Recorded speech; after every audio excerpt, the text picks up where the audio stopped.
We are not rich by what we possess, but by what we can do without. He who is cruel to animals becomes hard also in his dealings with men. We can judge the heart of a man by his treatment of animals. Act in such a way that you treat humanity, whether in your own person or in the person of any other, never merely as a means to an end, but always at the same time as an end. Look closely. The beautiful may be small. I had to deny knowledge in order to make room for faith. Dare to think. One who makes himself a worm cannot complain afterwards if people step on him. All our knowledge begins with the senses, proceeds then to the understanding, and ends with reason. There is nothing higher than reason. For peace to reign on earth, humans must evolve into new beings who have learned to see the whole first. Out of the crooked timber of humanity, no straight thing was ever made.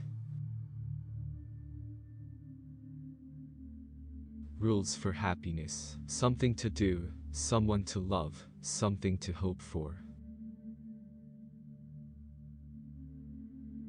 Seek not the favor of the multitude, it is seldom got by honest and lawful means. But seek the testimony of few, and number not voices, but weigh them. The busier we are, the more acutely we feel that we'll live, the more conscious we are of life. Genius is the ability to independently arrive at and understand concepts that would normally have to be taught by another person. The death of dogma is the birth of morality. But only he who, himself enlightened, is not afraid of shadows.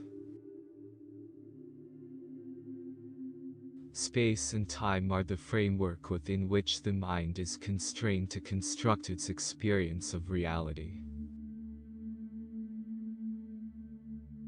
Thoughts without content are empty, intuitions without concepts are blind.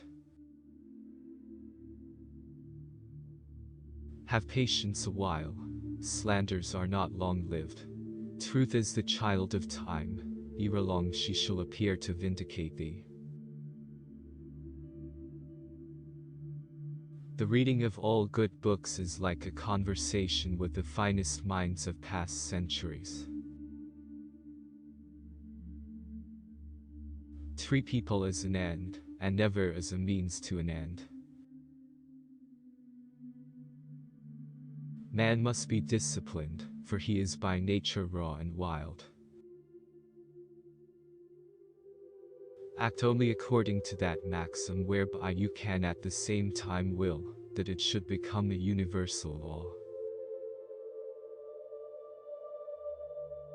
Have the courage to use your own reason, that is the motto of enlightenment. How then is perfection to be sought? Wherein lies our hope? In education, and in nothing else. If the truth shall kill them, let them die. There is something splendid about innocence, but what is bad about it, in turn, is that it cannot protect itself very well, and is easily seduced. It is beyond a doubt that all our knowledge that begins with experience.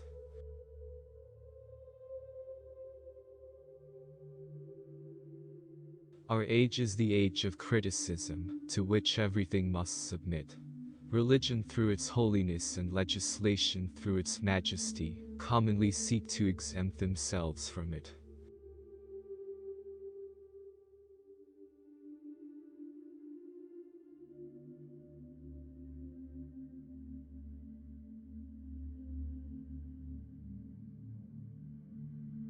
Two things filled the mind with ever new and increasing wonder and awe: the starry heavens above me, and the moral law within me.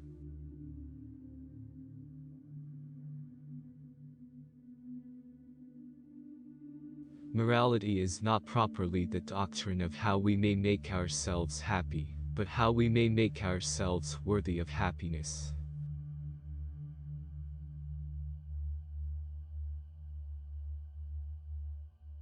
Live your life as though your every act were to become a universal law.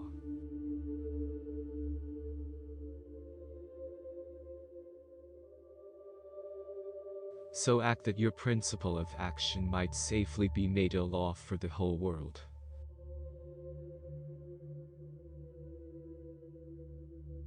The categorical imperative would be that which represented an action as objectively necessary of itself, without reference to another end.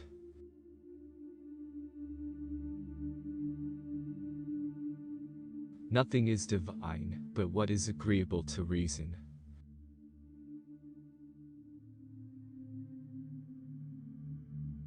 All the interests of my reason, speculative as well as practical, combine in the three following questions. 1. What can I know? 2. What ought I to do? 3. What may I hope?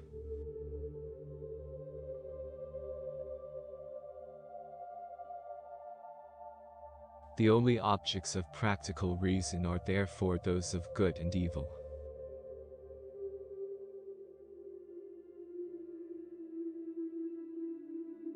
Happiness is not an ideal of reason, but of imagination.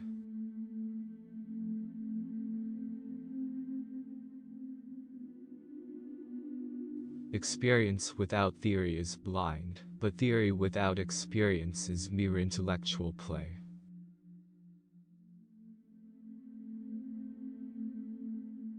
Enlightenment is man's release from his self-incurred tutelage. Tutelage is man's inability to make use of his understanding without direction from another.